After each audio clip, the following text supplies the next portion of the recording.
अस्सलाम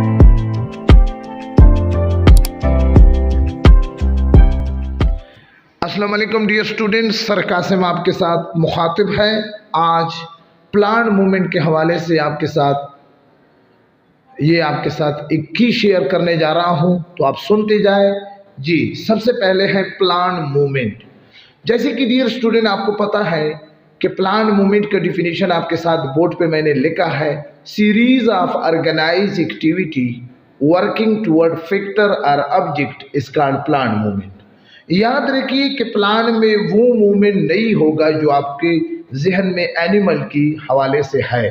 plan movement, higher plan में movement slow है, जबकि यूनिसेलुलर प्लान में मूवमेंट ज़रा फास्ट है और फ्री मूवमेंट भी कुछ किस्में करती है। प्लान मूवमेंट के हवाले से आपके साथ तीन हमारे साथ टाइप है।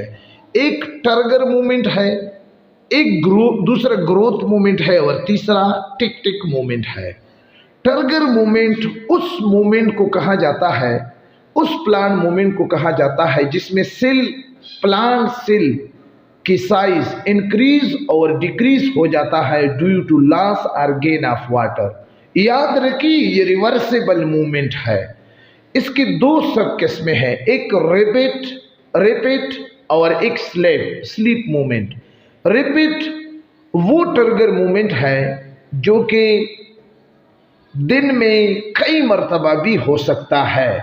यानी मतलब ये है कि ये on the spot very quick response जब प्लांट ड्यू टू लॉस और गेन ऑफ वाटर करता है तो उस मूवमेंट को हम कहते हैं रैपिड। इसका एग्जांपल है leaves of Mimosa, touch me not. ये आपको एक लीफ नजर आ रहा है। यहाँ पर ये लीफ जिस डंडे पे है उसको पीटियोल कहा जाता है। ये एक बर्ड है और इसमें जो स्वोलन एनलार्ज पार्ट जो आपको नजर आ रहा है ये क्या है? पल्वोनस है। जी, तो ये पल्वोनस, एक मिनट जी, ये पल्वोनस, जी ये पल्वोनस है, ये पल्वोनस है। इसमें एक बहुत सारे सेल है, एक अपर सेल है और एक लोअर सेल है। जब हम इसको टच कर लेते हैं तो ये लोअर सेल से ड्रॉप ऑफ वाटर ख़त्म हो जाते हैं, डिक्रीज हो जाता है और ये हिस्सा एपिक्स लीव्स के वो मुरझा जाती है। तो इसको कहते हैं रैपिड मूवमेंट। लेकिन अगर स्लीप मूवमेंट की बात करें, वो टर्गर मूवमेंट जो डेली बेस पे प्लांट करते हैं, यानी शाम के वक्त तमाम प्लांट ये मूवमेंट करते हैं, ठीक है ना। इसका रिस्पांस क्विक नहीं होगा बल्कि ये response late in the evening आपको नज़र आएगा और अर्ली इन द मॉर्निंग आपको फिर नज़र आएगा। तो ये ग्रोथ मूवमेंट, टर्गर मूवमेंट की दो किस्में हैं। अब ग्रोथ मूवमेंट ये इरिवर्सिबल मूवमेंट है। याद रखिए कि ये प्लांट मूवमेंट की वो किस्म है कि जहां पर which is controlled and induced due to external or internal stimuli। Stimuli की वजह से जब प्लांट इंटरनल या एक्सटर्नल स्टिमुलाई की वजह से जब प्लांट मूवमेंट करे तो उसको हम कहते हैं ग्रोथ मूवमेंट। ये इरिवर्सिबल है। अब ये स्टिमुलाई क्या चीज़ है? स्टिमुलाई आपके साथ any change in the environment is called stimulus. याद रखिए कि gravity, light, water, contact, chemical, temperature, ये सारे आपको स्टिमुलाई के एग्जाम्पल है। ये स्टिमुलाई पॉजिटिव भी हो सकती है और नेगेटिव भी हो सकती है।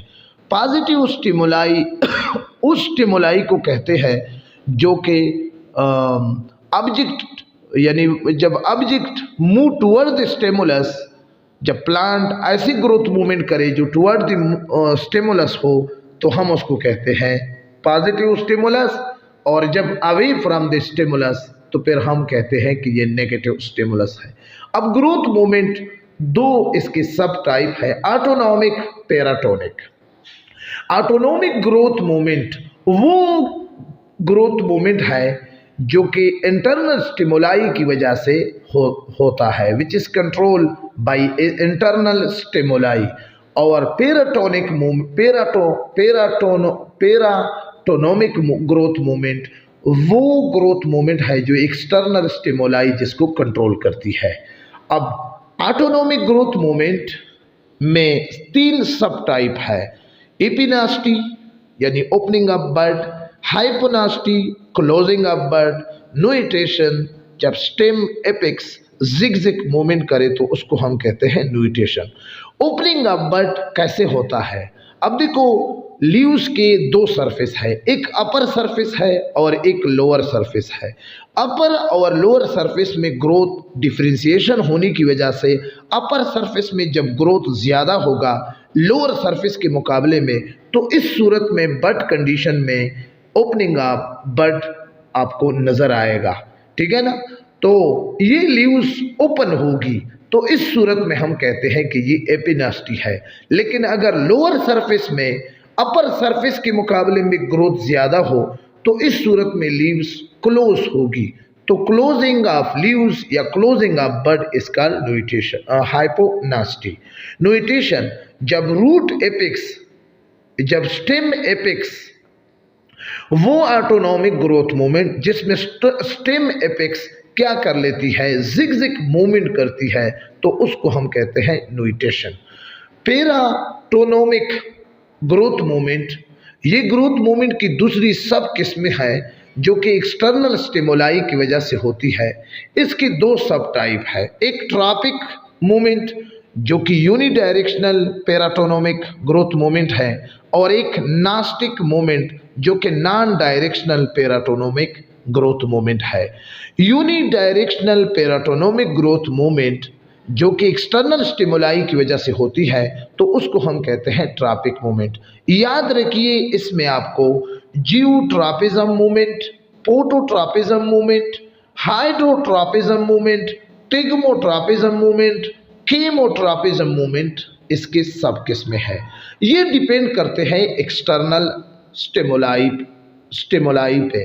अगर स्टिमुलाई ग्रेविटी है तो जियोट्रॉपिज्म में रूट पॉजिटिव जियोट्रॉपिज्म होगा और स्टेम नेगेटिव जियोट्रॉपिज्म का मूवमेंट करेगा। पोटोट्रॉपिज्म, अगर लाइट स्टिमुलाई है एक्सटर्नल तो उस सूरत में ट्रॉपिक मूवमेंट को हम पोटोट्रॉपिज्म कहेंगे और इस सूरत में स्टेम पॉजिटिव पोटोट्रॉपिज्म जबकि रूट नेगेटिव पोटोट्रॉपिज्म होगा। जी, इसी तरह हाइड्रोट्रॉपिज्म मूवमेंट, अगर ट्रॉपिक मूवमेंट में एक्सटर्नल स्टिमुलाई वाटर हो तो उसको हम कहते हैं hydrotropism, root positive hydrotropism movement करेगा, स्टेम नेगेटिव करेगा। टिग्मोट्रॉपिज्म मूवमेंट, अगर कंटिक या टच एक्सटर्नल स्टिमुलाई है तो ये ट्रॉपिक मूवमेंट टिग्मोट्रॉपिज्म होगा और इस सूरत में अगर कोई रूट टिप्स किसी सॉलिड ऑब्जेक्ट के साथ कंटिक होगी तो फिर वो क्या होगी, बेंड होगी। इस बेंडिंग मूवमेंट को हम कहते हैं टिग्मोट्रॉपिज्म मूवमेंट। केमोट्रॉपिज्म मूवमेंट वो मूवमेंट है जिसमें एक्सटर्नल स्टिमुलाई केमिकल होगी और इस एक्सटर्नल स्टिमुलाई, वो ट्रॉपिक मूवमेंट जिसमें एक्सटर्नल स्टिमुलाई केमिकल हो तो उसको हम कहते हैं केमोट्रॉपिज्म मूवमेंट।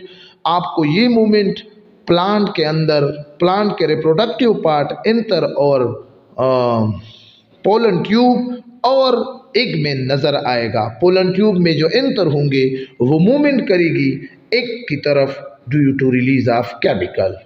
ठीक है। अब इसके बाद नास्टिक मूवमेंट, वो पैराटोनोमिक ग्रोथ मूवमेंट जिसमें एक्सटर्नल स्टिमुलाई तो होगी लेकिन इसकी non directional paratonomic growth movement due to external stimuli is called nastic movement. याद रखिए इसकी 3 सूरतें हैं, पोटोनास्टी, टर्मोनास्टी, सीज्मोनास्टी। अगर एक्सटर्नल स्टिमुलाई लाइट हो और प्लांट नॉन डायरेक्शनल मूवमेंट करे, मिसाल के तौर पर डेम लाइट में जब प्लांट अपने लीव्स के सरफेस को बहुत ज़्यादा एक्सपोज करती है, खोलती है, तो उसको हम कहते हैं पोटोनास्टी। टर्मोनास्टी, अगर एक्सटर्नल स्टिमुलाई, ऐसा नास्टिक मूवमेंट जिसमें एक्सटर्नल स्टिमुलाई टेम्परेचर हो और नॉन डायरेक्शनल मूवमेंट हो तो उसको हम कहते हैं कि ये टर्मोनास्टी है। कोकस या तलब फ्लावर हाई टेम्परेचर पे अपने फ्लावर को खोलता है, ओपन करता है, ये टर्मोनास्टी की एग्जाम्पल है। सीज्मोनास्टी, जब टच की वजह से एक्सटर्नल स्टिमुलाई टच हो और मूवमेंट नॉन डायरेक्शनल हो तो उस मूवमेंट को हम कहते हैं कि ये सीज़मोनास्टी है। और इसके एग्जाम्पल मेमोसा पिड्यूका को जब हम टच कर लेते हैं तो वो अपने लीपलेट को क्लोज कर देती है, ये उसका एग्जाम्पल है। इसके बाद है tick tick movement, free movement of plant. ये मूवमेंट यूनिसेलुलर प्लांट में आपको नजर आएगा। वल्वाक्स, जूस्पोरा, जूस्पोरा, क्लेमाडोमोनास, इन यूनिसेलुलर प्लांट में आपको नजर आएगा। ये फ्री मूवमेंट है ड्यू टू एक्सटर्नल स्टिमुलाई। उस फ्री मूवमेंट को हम कहते हैं टिक मूवमेंट। याद रखिए इसकी 3 एक्सटर्नल स्टिमुलाई की आपके कोर्स में है। एक फोटोटेक्टिक मूवमेंट है, do you light external stimuli हो और plant unicellular blue green LG free movement करे लाइट की वजह से, तो उसको हम कहते हैं फोटोटेक्टिक मूवमेंट। चूंकि एग्जाम्पल में वल्वाक्स और जूस्पोरा दिया गया है जो लाइट से दूर भागती है। अब लाइट स्टिमुलस है तो ये नेगेटिव फोटोटेक्टिक मूवमेंट का किरदार अदा करती है। और ये जब क्लियर। इसके बाद है थर्मोटेक्टिक मूवमेंट। टेम्परेचर की वजह से जब यूनिसेलुलर एनर्जी मूवमेंट करे तो उसको हम कहते हैं थर्मोटेक्टिक मूवमेंट। याद रखिए इसका एग्जाम्पल क्लेमाडोमोनास है जो कि हायर टेम्परेचर से दूर भागता है, तो ये नेगेटिव थर्मोटेक्टिक मूवमेंट करते हैं। और इसके बाद है कीमोटेक्टिक मूवमेंट।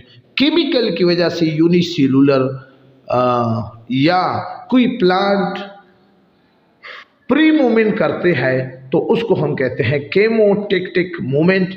याद रखिए कि इसमें एक्सटर्नल स्टिमुलाई केमिकल होगी, एल्गी, टेरिडोफाइटा, ब्रायोफाइटा। और इन प्लांट के रिप्रोडक्टिव स्ट्रक्चर केमिकल की वजह से केमोटेक्टिक मूवमेंट करते हैं। तो ये सब कुछ, ये पूरा ढांचा आपके साथ, इनसे आप स्क्रीनशॉट भी ले लें, ठीक है।